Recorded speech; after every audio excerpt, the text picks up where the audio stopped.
அன்பு பேகுருஸ் நேயர்களுக்கு வணக்கம். நம்முடன் இன்று இணைந்திருப்பவர் 30 ஆண்டுகளுக்கும் மேலாக ஊடகத்துறையில் தனக்கே உரிய பாணியில் பல்வேறு உண்மைகளை தைரியமாக சொல்லக்கூடியதில் வல்லவர் அப்படின்னு சொல்லலாம். தொடர்ந்து அரசு அதிகாரிகள், கவர்னன்ஸ் என தன் மனதில் தோன்றும் எண்ணங்களை நமக்காக பேகுருஸுக்காக ஸ்பெஷலைஸ்டா நமக்கு தொகுத்து வழங்குபவர் அவர் திரு வி.எஸ். ராமன் சார் அவர்கள். சார் வணக்கம் சார், உங்களை வரவேற்பதில் பெருமிதம் அடைகிறோம். வணக்கம். சரி, 70 ஆண்டு கால ஆட்சி. இந்த 2026க்கு முன்பு வரை கழகங்களின் ஆட்சி, திமுக அதிமுக மாறி மாறி ஆண்டது. எப்படி நீங்க விலைவாசி ஒவ்வொரு ஆட்சியிலையும் ஏறுவதை நம்மளால தடுக்க இயலாதோ, அதே போல ஊழல், லஞ்ச லாவண்யங்கள், அரசு அதிகாரிகள் பணம் பெரும் கையூட்டு அப்படிங்கறதும் அதிகமாகி கொண்டே இருப்பதை நம்ம பார்க்க முடியுது. தாவேகா வந்திருக்காங்க, ஒரு மாற்று அவங்க ஒரு டிரான்ஸ்பரண்டான ஒரு ஆட்சியை கொடுப்பாங்க அப்படின்னு எதிர்பார்க்கப்பட்ட நேரத்துல தாவேகா ஆட்சியிலும் அங்கங்கு லஞ்சம் பெறும் அதிகாரிகள் கைது சம்பவம் தொடர்கிறதையும் நம்ம பார்க்க முடியுது. சோ என்ன நடக்குது தமிழகத்துல? பெருந்தலைவர் காமராஜர் முதலமைச்சர் இருக்கின்ற நேரத்துல அப்பெல்லாம் சொல்லுவாங்க, உம்மை போல் தலைவர் உண்டோ உழைப்பாலே உயர்ந்தவரே, அன்னை சிவகாமி பெற்ற ஆசியாவின் திருமகனே என்று நிலைப்பாடு. அது கடந்து திராவிடம் என்ற பிராண்டில் திமுக அதிமுக மாறி மாறி மாறி ஆட்சி வருகின்ற போது திட்டம் போட்டு திருடுற கூட்டம் திருடி கொண்டே இருக்குது, அது சட்டம் போட்டு மறைக்கிற கூட்டம் மறைத்து கொண்டே இருக்குது, திருடனை பார்த்து திருந்தாவிட்டால் திருட்டை ஒழிக்க முடியாது, எம்ஜிஆர் நமக்கு தந்த பாடல்.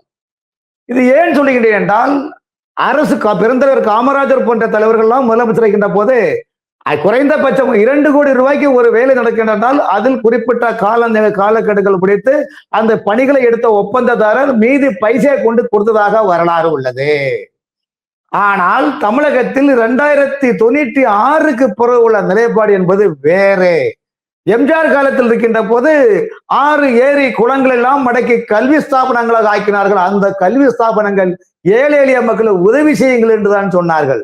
ஆனால் 96க்கு பிறகுதான் லஞ்ச லாவண்யம் தலைவிரித்து நீர்க்கமென நிறைந்தான ஒரு நிலைப்பாடு உள்ளது. இத்தகைய லஞ்சம் கரை புரண்டு ஓடுறதுக்கு ஷார்ட்டா சொல்றேன். 2012 அதிமுக ஆட்சி, அதாவது 96ல இருந்து 2001 வரைக்கும் ஒரு ஆட்சி, 2001 இருந்து 2011 ஒரு நிலைப்பாடு, 2011 இருந்து 2021 வரைக்கும் தொடர்ந்து அதிமுக ஆட்சி. இந்த நிலைப்பாட்டுல பாத்தீங்கன்னா 2011 கே.பி. முனுசாமி, ஷார்ட்டா சொல்றேன், கே.பி. முனுசாமி உள்ளாட்சித்துறை அமைச்சராக இருக்காரு. அந்த கே.பி. முனுசாமி உள்ளாட்சித்துறை அமைச்சராக வருகின்ற போதுதான் கரப்ஷன் கலெக்ஷன் என்ற நிலைப்பாடு உள்ளாட்சித்துறையில் தலைவிரித்து ஆடியது. அந்த சூழலை வைத்துக் கொண்டு அவரை மாற்றிக்கொண்டு எஸ்.பி. வேலுமணியை உள்ளாட்சித்துறை அமைச்சராக படுகின்றார்கள்.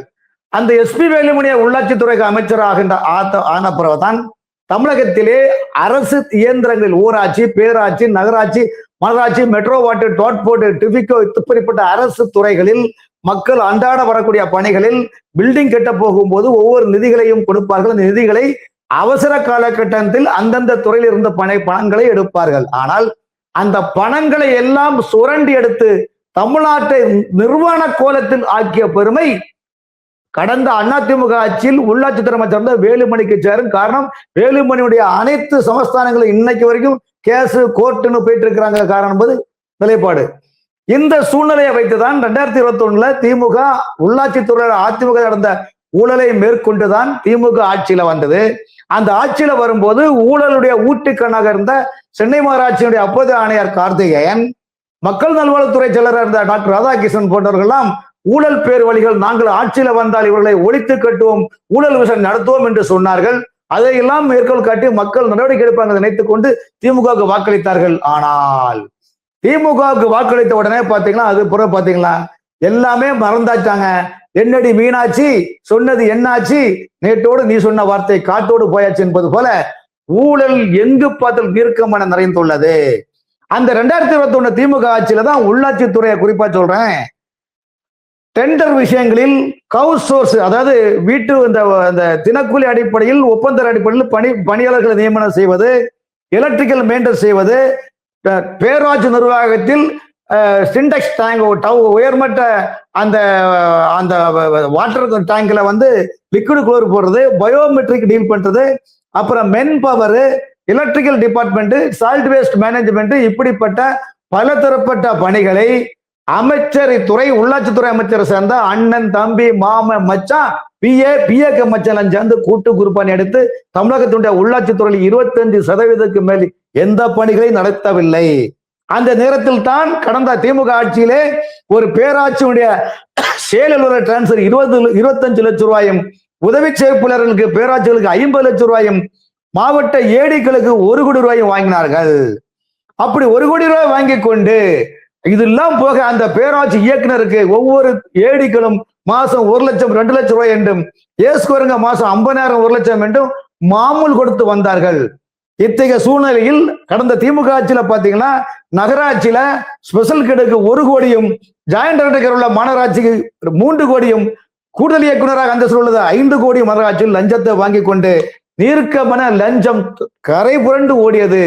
இந்த சூழ்நிலையில் இந்த நேரத்தில் ஊழலை ஒழிப்பேன், தூய சக்தி ஊழல் சக்திகளை அப்புறப்படுத்தி தூய சக்தியாக வருவேன் என்று தாவேகா தேர்தல் வாக்கு கொடுத்தனால் தாவேகா ஆட்சியில் வந்தன. தாவேகா ஆட்சியில் வந்தவர்னா எங்களுடைய ஆட்சி அரசு டிரான்ஸ்பரண்ட், வெளிப்படையாக ஊழல் இல்லாத நிலைப்பாடு இருக்க வேண்டும் என்று சொன்னார்கள். ஆனால் சொன்னார்களே தவிர்த்து அங்கு நடப்பது எல்லாம் பாத்தீங்கன்னா கடந்த கால திமுக ஆட்சியில் பழம் தின்னு கொட்டை போட்டு சொந்த மாநிலங்களில் இங்கு உள்ள லஞ்ச பணக்கலத்தை கமிஷன்களை வாங்கி சொந்த மாநிலங்களில் பெரிய பெரிய பில்டராகவும் தொழில் நிறுவனங்கள் நடத்தி கொண்டிருக்கக்கூடிய பல ஊழல் அதிகாரிகள் இப்போதும் கோலோச்சு நிற்கின்றார்கள். காரணம், நம்முடைய உள்ளாட்சித்துறை, நகர்ப்புற பேராட்சி, நகராட்சி, மாநகராட்சி, மெட்ரோ வாட்டர், ரோட் போர்டுக்கு இந்த துறை நகர்ப்புற அமைச்சகம் யார் கையில் வைத்திருந்தால் தமிழ்நாடு முதலமைச்சராக மாண்புமிகு ஜோசப் விஜய் கையில் வைத்துள்ளார்கள். அப்ப ஜோசப் விஜய் கையில் வைத்தனால இந்த நிர்வாகத்தை பராமரிக்க அந்த துறை சார்ந்த அதிகாரிகள் தான் செய்கின்றார்கள். இந்த அதிகாரிகள் திமுக ஆட்சியிலே பழம் தின்னு கொட்டை போட்டு பல கோடிகளை கொள்ளடித்த அந்த மாஃபியாக்களுக்கு நிகரானவர்கள் இப்போதும் இந்த தாவேகா ஆட்சியில் அவர்கள் ரிட்டர்ன் டிரான்ஸ்பர் போடாமல் அந்த டிரான்ஸ்பர்கள் வந்துவிடக் கூடாது என்பதற்காக அவர்கள் பல தனிநர் தத்தம் தில்லலங்கடி வேலைகளை செய்து கொண்டு இன்றும் இந்த பதவியில் இருக்கின்றார்கள். இந்த பதவியில் இருக்கின்ற போது அப்ப என்ன செய்ய வேண்டும்? துறை ரீதியான அதிகாரிகளுக்கு டிரான்ஸ்பர், பதவி உயர்வு போட வேண்டும். அப்படி போட வேண்டும் என்றால் லஞ்சம் வாங்க வேண்டும். அந்த லஞ்சம் எப்படி வாங்க வேண்டும்? கடந்த காலத்தில் திமுக ஆட்சியிலோ ஒரு கோடி 2 கோடி கொடுத்த டிரான்ஸ்பர் வாங்கி கொடுத்த பணம் எல்லாம் தற்போது ஸ்பெஷல் கேடு நகராட்சி ஆணையர் பதவி டிரான்ஸ்பருக்கு 30 லட்சம் வேண்டும், ஜாயிண்ட் டைரக்டர் கேடருக்கு 40 லட்சம் வேண்டும். இப்படி விலைகளை நிர்ணயித்து உள்ளார்கள்.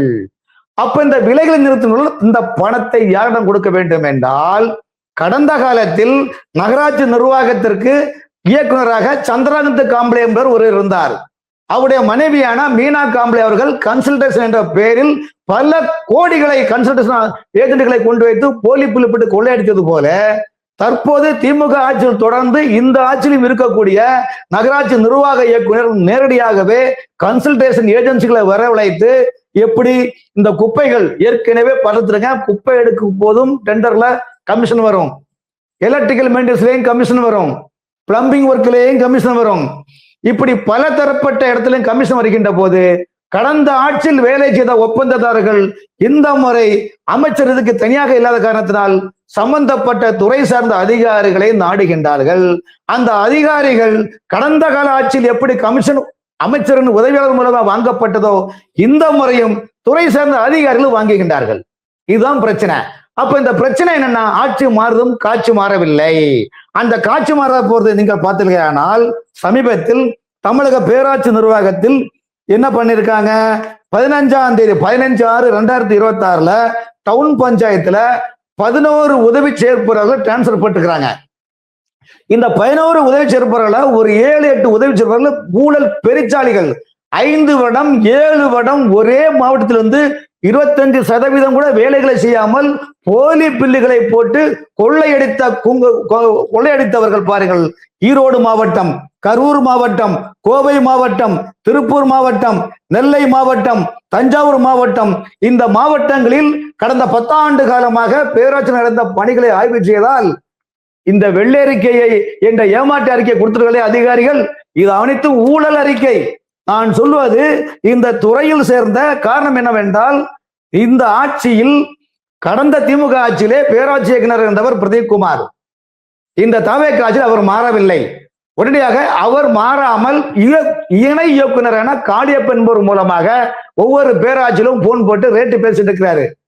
ஆகவே இதுல பைசா வாங்கல நினைக்கின்ற போது கடந்த மாதம் 28ஆம் தேதி நான் முதலமைச்சரின் செயலருக்கு ஒரு கடிதம் நகல் எழுதுகிறேன். என்னவென்றால், இந்த பேராட்சி இயக்குனர் இணை இயக்குனர் காளிப்பன் என்பவரை வைத்து டிரான்ஸ்பருக்கு பணம் பார்க்கிறதுக்கு முயற்சி செய்கின்றார். 28ஆம் தேதி நான் கடிதம் எழுதுகிறேன். 29ஆம் தேதி அவர் மாற்றப்படுகின்றார். ஆனால் அந்த ஆத்திரத்தை மாற்றிய பிறகு தஞ்சாவூர் மாவட்டத்தினுடைய கலெக்டரான பிரியங்காவை அவர்களை பேராட்சி இயக்குநராக நியமிக்கின்றார்கள். பிரியங்கா அவர்கள் 10-15 நாளாக ஜாயின் செய்யவில்லை. காரணம், அந்த ஏற்கனவே இருந்த பிரதீப் குமாரோ ஒருவேளை நீங்க இப்போதைக்கு வராதிங்க, நாங்க இங்க வேலை முடிஞ்ச பிறகு வருவேன்னு சொன்னாங்களோ என்னது எனக்கு தெரியல. ஆனா இப்ப ஒரு வாரமா தான் அந்த பிரியங்கா கலெக்டரான அவர் இப்போது பேராட்சி இயக்குநராக வந்துள்ளார். அந்த பேராட்சி இயக்குநராக வந்த பிறகுதான் பேராட்சி 15/6/2026 அன்று 11 உதவி சிறப்புகளை டிரான்ஸ்பர் போட்டுள்ளாங்க. இந்த 11 உதவி சிறப்புல குறைந்தபட்சம் 7-8 உதவி சிறப்புகள் பணம் கொடுத்துள்ளதாக செவி வழி செய்தி வருகின்றது. இதனுடைய வெளிப்பாடு என்னவென்றால், இன்று ஒரு ஊழல் ஆட்சி தர வேண்டும் என்று சொல்லுகின்றார்கள். ஆனால் காரணம் என்னவென்றால், இயக்குனர் அவர்கள் புதுசாக வந்த இயக்குநர்கள் நான் சொன்ன மாவட்டத்துமான ஈரோடு மாவட்டம், கரூர் மாவட்டம், நெல்லை மாவட்டம், தஞ்சாவூர் மாவட்டம், ஈரோடு, இந்த போன்ற மாவட்டங்களில் கடந்த 10 ஆண்டு காலமாக நடைபெற்ற பணிகள் நடந்துள்ளதா என்றால் இல்லை. 25% கூட இல்லை. பல உதவி செய்யப்பட்டவர்கள் 100 கோடி ரூபாய்க்கு மேலே பணத்தை கொள்ளையடித்து கந்து வட்டிக்கும் சொத்துக்களை வாங்கி குவித்துள்ளார்கள் என்பதை ஈரோடு மாவட்ட பேராட்சி நடைபெற்ற பணிகளே சாட்சி. இதுக்கு மேல என்ன சொல்ல முடியும் சொல்லுங்க? வேற என்ன பண்ண முடியும்? ஏன்னா இயக்குனராக ஒரு IAS அதிகாரி ஒரு துறையிலிருந்து இன்னொரு துறைக்கு வந்தார்கள் என்றால் அவர்கள் கடந்த கால போயிட்டு சிந்திக்கிறது கிடையாது. கரண்ட்ல இருந்தோம்னா நம்ம யாரு கொடுக்குறாங்களோ, யாரு கலெக்ஷன் பண்ணி கொடுக்குறாங்களோ அவர்களே நல்லவர் என்ற நிலைப்பாட்டை சொல்லுகின்ற கருத்து தான். கடந்த ஆட்சி நடந்த ஊழல்களை யாரும் இதை பற்றி கவலைப்படுவதில்லை. இந்த சூழ்நிலையில் தான் இன்று நகராட்சி அதிகார பேராட்சி இப்படி போகுது. சரி, நகராட்சியில பாத்தீங்கன்னா ஒரு மோசமான சூழ்நிலை பாத்தீங்கன்னா 5/6/2026 அன்னைக்கு 23 ஜாயிண்ட் டைரக்டர் முனிசிபாலிட்டி கார்பரேஷன்ல போட்டுக்கிறாங்க. இதுலயும் 70% பணம் கைமாறி உள்ளது. இதை போக 4 ஜாயிண்ட் டைரக்டர் கேடர்ல உள்ளவர்களுக்கு இவர்கள் விழுப்புரம் நகராட்சி போன்றவர்கள் தொழிலாளர்களுக்கு கொடுக்கக்கூடிய புராவிடன்ட் ஃபண்ட் நிதிகளை கூட கொள்ளையடித்து சென்றவர்களுக்கும் கூட இன்று கூடுதல் இயக்குநராக அந்தஸ்து கொடுக்க வேண்டும் என்று கரன்சி மழை பொழிகின்றது. ஸ்பெஷல் கேடி நகராட்சியை சேர்ந்த மாநகராட்சியில ஏசியாக இருக்கக்கூடிய பல அதிகாரிகளிடம் பணம் கைமாறி உள்ளது. 100க்கும் மேற்பட்ட நகராட்சி ஆணையர்கள் பல அதிகாரிகளிடமும் பல கமிஷன்களை வாங்கி கொண்டு ரகசியமாக டிரான்ஸ்பருக்கான கட்டமைப்பை உருவாக்கி உள்ளார்கள். இந்த தகவல்களை சமீபத்தில் பிரபல யூடியூபர் ஒருவர் வெளியில் இந்த தகவலை வெளியில் சொன்னவுடன் அது தற்போது 2 நாளுக்கு முன்பு அந்த நகராட்சி நிர்வாக அலுவலகத்தில் சில அதிகாரிகளை துறை ரீதியாக லாகாக்களை மாற்றி உள்ளார்கள். ஆனால் என்ன லாகாக்களை மாற்றினாலும் அங்கே பணம் கொடுக்கக்கூடிய இடங்களுக்கு வருவதற்காக பல ஊழல் அதிகாரம் பணம் கைமாறப்பட்டுள்ளது. எதற்கு சொல்கிறேன் என்றால், இந்த நகராட்சியில் சிறப்பாக பணியாற்றக்கூடிய பல அதிகாரிகள் எங்களுடைய குடும்ப சூழ்நிலை, பிள்ளைகள் படிக்க வேண்டும், கணவனுக்கு உடம்பு சரியில்லை என்று சொன்னா பல பெண் அதில் கூட கேட்ட இடத்தில் கொடுப்பதில்லை. மாறாக இவர்களுக்கு தேவையாக உட்கார்ந்து கொண்டு பணம் கொடுக்கக்கூடிய ஊழல் பெருச்சாளிகளிடம் தொலைபேசியிலே பேசினால் கூட அடுத்த ஒரு வாரத்தில் டிரான்ஸ்பர் பண்ணிக்கின்றார் என்றால் இந்த ஆட்சி மீது குற்றம் சொல்வதற்கா அல்லது ஊழல் செய்யக்கூடிய ஊழல் அதிகாரி மீது குற்றம் சொல்வதற்கா என்றால் காரணம் என்னவென்றால் தவேக முதல்வர் இந்த விஷயத்தில் எச்சரிக்கையா இருக்க வேண்டும். 2011 முதல் 2021 வரைக்கும் இன்னைக்கு அதிமுக ஆட்சி அமைத்தாலும் அதிமுக வீட்டுக்கு போவதற்கு காரணம் உள்ளாட்சித்துறை தான்.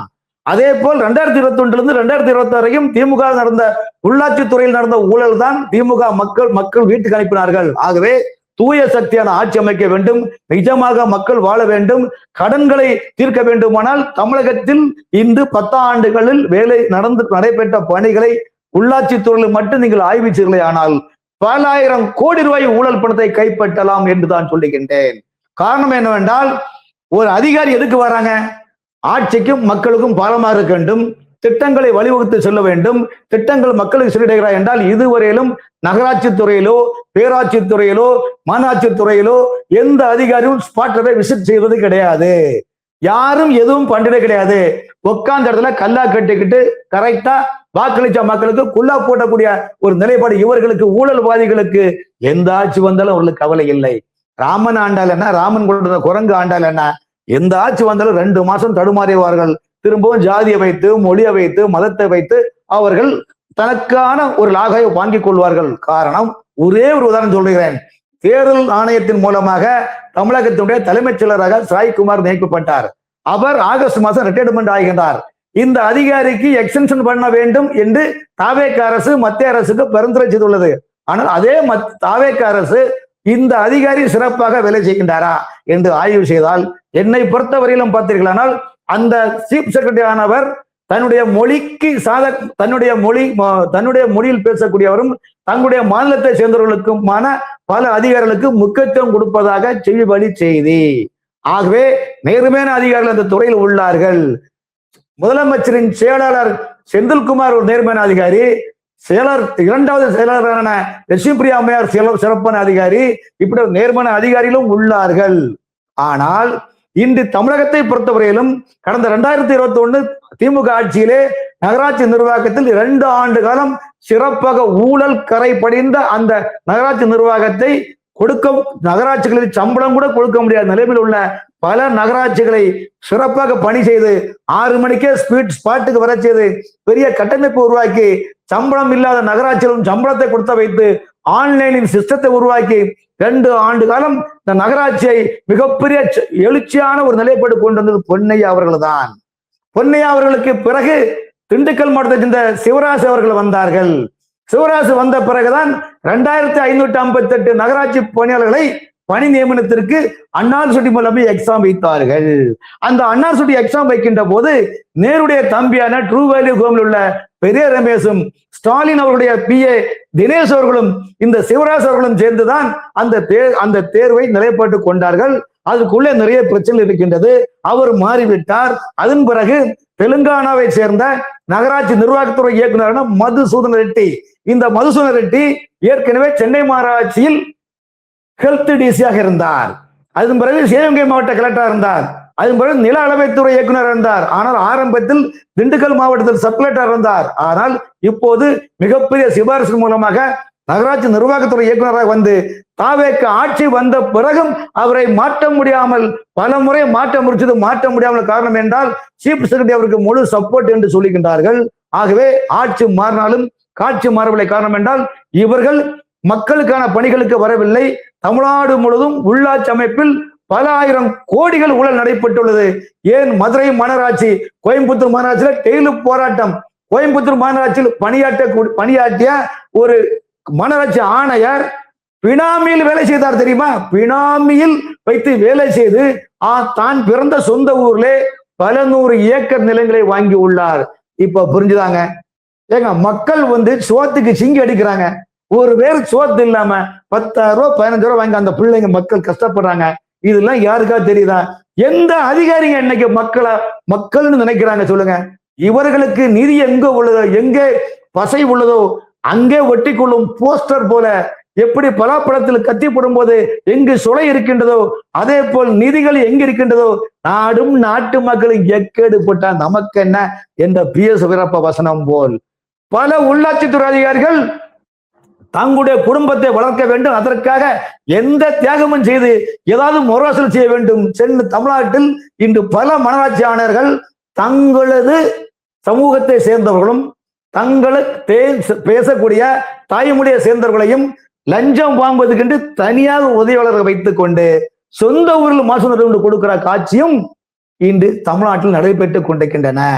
இந்த அத்தனை நிகழ்ச்சியும் நான் சொல்லுகின்றேன், இந்த தாவேக அரசு ஊழலை ஒழிக்க அப்படின்னு சொல்லுகின்றது. அப்படி என்றால் துறை சார்ந்த IAS அதிகாரிகள் செய்ய வேண்டும். இந்த அரசு லஞ்சத்தை ஒழிக்கும் சொல்லுகின்றார்கள். ஆகவே நாமளும் லஞ்சத்தை வாங்கக்கூடாது. கடந்த ஆட்சியிலே இருக்கக்கூடிய பல அதிகாரிகள் ஏன் இந்த ஆட்சியிலும் கடந்த கால ஆட்சியை போல் ஊழலை கங்கணம் கட்டிக்கொண்டு செயல்படுகின்றீர்கள்? நீங்கள் இந்த ஆட்சி ஊழலை ஒழிக்க முடியும் சொல்லுகின்றது. அப்படி என்றால் அந்த துறை சார்ந்த அதிகாரிகள், கடந்த ஆட்சியில் உள்ள அதிகாரிகள் இப்பொழுது நீங்க இருக்கிறீங்க, ஐயா கடந்த ஆட்சியில இப்படிலாம் கொள்ளையடிச்சாங்க, ஒவ்வொரு டிரான்ஸ்ஃபரும் இப்படிலாம் லஞ்சம் வாங்கினாங்க, ஆகவே இது முறைப்படியாக எவ்வளவு லஞ்சம் வாங்கினாங்க, எவ்வளவு பணிகள் நடைபெற்றது, ஒவ்வொரு டிரான்ஸ்ஃபர் எவ்வளவு காசு கொடுத்தாங்க, யார் யார் பேர்ல பினாமில வேலை செய்யறாங்க, அந்த பினாமில வேலை செஞ்ச கான்ட்ராக்ட்காரங்க எல்லாமே அந்தந்த நகராட்சி கார்பரேஷன் பேராட்சியில பணம் கொடுக்கலன்னு என்ன போட்டு தொந்தரவு பண்ணாங்க ஐயா, நான் தான் பணம் வாங்கி கொடுத்தேன் ஐயான்னு நீங்க சொன்னா நீங்கள் இந்த தாவேக அரசுக்கு ஆதரவா இருக்கின்றீர்கள் அர்த்தம். ஆனால் நீங்கள் என்ன செய்கின்றீர்கள்? யார் எப்படி போனால் நமக்கு என்ன? 7 மணிக்கு வர சொல்றீங்க வேலைக்கு அரசு ஊழியர்களை, நகராட்சி ஊழியர்களை 7 மணி. இதெல்லாம் ஏற்கனவே 2021 பொன்னையா சார் செஞ்சு மிகப்பெரிய மாடிஃபிகேஷன் பண்ணிட்டு போயிட்டாருங்க. நீங்க வந்து என்னத்தை கழிக்க போறீங்க சொல்லுங்க? உங்களுடைய கடமை என்ன? கடந்த 5 ஆண்டு கால ஆழத்தில் நடந்த ஊழல்கள் என்ன? அந்த 5 ஆண்டுகளுக்கு முன்னால எடப்பாடி பழனிசாமி ஆட்சியில் நடந்த ஊழல் என்ன? இந்த 10 ஆண்டுகளுக்கான கூட்டி கழிச்சு வரவு செலவு கணக்குகள், திட்டப்பணிகளுக்கு ஒதுக்கீடு செய்ய தொகை எவ்வளவு? இந்த பணிகள் நடைபெற்றனவா? இந்த பணிகளை எடுத்த ஒப்பந்ததாரர் யார்? இதுக்கு குவாலிட்டி கண்ட்ரோல் கொடுத்தது யார்? பணம் கொடுத்தது யார்? நிதி கொடுத்தது யார்?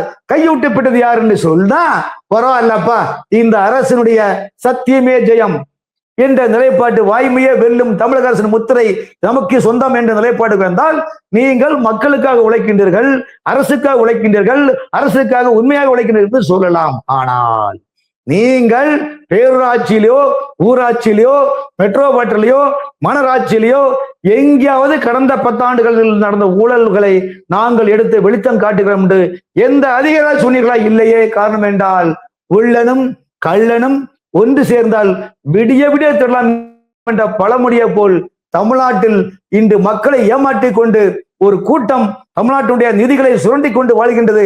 இது அரசியல்வாதிகளுக்கு தெரியாது. தாவேக்கானுடைய புதிய அமைச்சர்களுக்கும் அல்லது தாவேக்கானுடைய துறை சார்ந்த கட்சிக்காரர்களுக்கும் இந்த ரகசியங்கள் தெரியாது. காரணம் என்னவென்றால் தமிழ்நாட்டின் ஒரு மாநிலத்தினுடைய ஸ்பெனல் கார்டு உள்ளாட்சித்துறை. அந்த உள்ளாட்சித்துறையிலே எதெடுத்தாலும் காசு. ஏன் சென்னை மாநகராட்சியிலே 2 நாளுக்கு முன்னால் மண்டலம் 3 மாதவரம் மண்டலத்துல ஒரு உதவி சேர்ப்பொறியாளர் லஞ்சம் கேட்டு அதற்கான ஆதாரத்தை கொடுத்தவுடன் நேற்று அந்த உதவி சேர்ப்பாளர் ஆனந்தராவை பணி நீக்கம் செய்துள்ளார்களே. அதே நேரத்தில் குமரகுருபரன் அவர்கள் கமிஷனர் கடந்த ஆட்சியில் இருக்கின்ற போது சென்னை மாநகராட்சி ரிபன் மாளிகையிலே BRR பஸ் ரூட் செக்ஷன்ல ஊழல் செய்து கையங்குளமாக சிக்கிய ஒரு அதிகாரி உதவி சேர்ப்பாளரை பணி நீக்கம் செய்தீர்களே. ஆனால் அந்த பணி நீக்கம் செய்த அதிகாரிகளை ஒரே வாரத்தில் வாங்குவதை வாங்கி கொண்டு இன்று அவர்களுக்கு ரீவொர்க் பண்ணி அப்பா அட்டன் பண்ணி கொடுத்து இங்கு இன்சார்ஜ் இங்க கொடுத்திருக்கீங்களே. அப்போ ஒரே ஒரு 2 கத்தியான நிலைப்பாடு என்றால் நீங்கள் யாரை ஏமாற்றுகின்றீர்கள்? சென்னை மாநகராட்சியில இன்னைக்கு டெண்டர்ல எவ்வளவு ஊழல்? தமிழ்நாடு முழுவதும் 10 ஆண்டு காலத்தில் உள்ளாட்சி நடந்த பணிகளை நீங்க ஆய்வு செய்யறாங்க. சத்தியமா சொல்றேன் 25% கூட கிடையாதுங்க. அப்பா எந்த அதிகாரிகளும் முயற்சி பண்ணீங்க? நீங்க பாட்டுக்கு நீங்க நினைக்கிறீங்க யாருக்குமே தெரியாது. ஐயா, ஒரு தலைமை பீடத்தில் ஒரு அரசு என்பது மக்களுக்கான சேவர்கள். நீங்கள் ஒரு முதலமைச்சர் எம்ஜிஆர் சொல்லுவார், அண்ணா சொல்லுவார், அவர்களாம் என்ன சொன்னார்? மக்கள் நமக்கு ஓட்டளித்துள்ளார்கள், மக்கள் தான் நமக்கு எஜமானார்கள் என்று நினைக்கின்றார்கள். ஆனால் ஒரு ஆட்சியில் ஓட்டுகளை வாங்கி ஜெயித்து கொண்டு அந்த ஆட்சியாளருக்கு எதிராக ஆட்சியாளருக்கு பல விஷயங்கள் தெரியாமல் நீங்களே நிதிகளை கொள்ளையடித்து சென்றால் எந்த விதத்தில் நியாயம்? இதைத்தான் தமிழக மக்கள் புரிந்து கொள்ள வேண்டும். தமிழகத்தில் ஆளக்கூடிய தாவேக ஆட்சியாளருக்கு தெரிந்து கொள்ள வேண்டும் என்றுதான் இன்று நகராட்சி நிர்வாகத்திலும் மாநகராட்சியிலும் பேராட்சியிலும் கடந்த 10 ஆண்டுகளில் எந்த அளவுக்கு ஊழல் கரை புரண்டு ஓடியுள்ளது, எப்படியெல்லாம் நிதிகளை சுருட்டி கொண்டுள்ளார்கள் என்பதுதான் நான் மேற்கோள் காட்டுகிறேன். இப்போது வரக்கூடிய நகராட்சிகளில் 100க்கும் மேற்பட்ட டிரான்ஸ்ஃபர்கள், அப்பாயின்மெண்ட் டிரான்ஸ்ஃபர்களும் பணி நியமனங்களும் பதவி உயர்வுகளும் நடைபெறுகின்றன. அதில் பல 100 கோடிகள் கைமாற உள்ளது. எதுக்கு சொல்கிறேன் என்றால் கடந்த திமுக ஆட்சியிலோ அண்ணா திமுக ஆட்சியிலோ அத்தனை டிரான்ஸ்ஃபரிலும் லஞ்சம் வாங்கி கொண்டுதான் பணி மாற்றம் செய்தார்கள். அப்படி என்றால் இந்த துறையில் யாரும் ஹரிச்சந்திரன் கிடையாது. நான் சொல்கிறேன் என்றால் இந்த சம்பந்தப்பட்ட துறை சார்ந்த அதிகாரிகள் நாங்கள் பணம் வாங்காமல் நேர்மையாகவும் வாய்மையாகவும் நாங்கள் டிரான்ஸ்பர் போட்டோம் என்று உங்களுடைய குழந்தைகள் சத்தியம் பண்ண தயாரா? அல்லது நீங்கள் வணங்கக்கூடிய குலதெய்வங்கள் சத்தியம் பண்ண தயாரா? எங்களுக்கு எல்லாமே தெரியும், யார் மூலம் என்ன நடக்கின்றது, ஏன் நடக்கின்றது எல்லாமே தெரியும். ஆகவே மாண்புமிகு முதலமைச்சரின் கவனத்திற்கு ஏன் இது கொண்டு வருகிறேன் என்றால், ஆட்சி மட்டும்தான் நீங்கள் மாற்றியுள்ளீர்கள், மக்கள் உங்களை நம்பி வாய்க்குளித்தீர்கள். ஆனால் அரசு துறையில் பத்திரப்பதிவுத்துறை, ஊராட்சி, பேராட்சி, நகராட்சி, மனராட்சி, மெட்ரோபாலிட்டன் யார் நிர்வாகம் நடத்தினாங்க? கடந்த 5 ஆண்டு காலத்தில் மெட்ரோபாலிட்டன் நேருடைய சொந்த தம்பியான ட்ரூ வேல்யூ ஹோம் தானே அந்த நிர்வாகம் நடந்துச்சு. அந்த எம்டி வினய் தானே இருக்காரு. அந்த எம்டி அன்னைக்கு வினய் இருந்தாரு, எம்டி சம்ரான் இருந்தாரு. அந்த சம்ரான் இன்னைக்கு சென்னை கார்பரேஷன் கமிஷனர் இருக்காரு. அந்த எம்டி இன்னைக்கு அறநிலைத்துறை ஆணையராக இருக்கின்றார். ஏன் இவர்களுக்கு எடுக்க முடியாதா? எல்லாம் எடுக்கலாம். ஆகவே கண்ணிருக்கும் போதே கறிவழியை புடுங்குவார்கள் என்ற பழமொழியை போல் நகராட்சி நிர்வாகம் குட்டிச்சுவராகி உள்ளது. நிதிகள் நிலை ரொம்ப மோசமாக உள்ளது. இந்த நிதிநிலையை நீங்கள் மாற்ற வேண்டுமானால் ஊழல்வாதிகள் பணம் கொள்ளையடித்து வைக்கிறார்கள். அதை எடுப்பதற்கு நகராட்சி நிர்வாக இயக்குனர் ஏன் முன் வரவில்லை? எந்த நகராட்சியில நீங்க ஊழலை விசாரணை பண்ணீங்களா? என்ன நீங்க பண்ண? ஒண்ணுமே பண்ணல. எல்லாம் பணம் பணம் என்று ஒற்றை இலக்கை நோக்கி நீங்கள் மாஸ் செக்ரட்டரியும் ஏமாற்றுகின்றீர்கள், முதலமைச்சர் ஏமாற்றுகின்றீர்கள். ஆகவே உள்ளதை உள்ளபடி இன்னைக்கு ஏன் சொல்றேன்னா, தமிழ்நாடு முழுவதும் ஆட்சி மாறியுள்ளது, ஊழல் மாறவில்லை, ஊழல் கரை புரண்டு ஓடுகின்றது என்பதை என்னுடைய நிறைவான பதிவை சொல்லுகிறேன். நன்றி, வணக்கம்.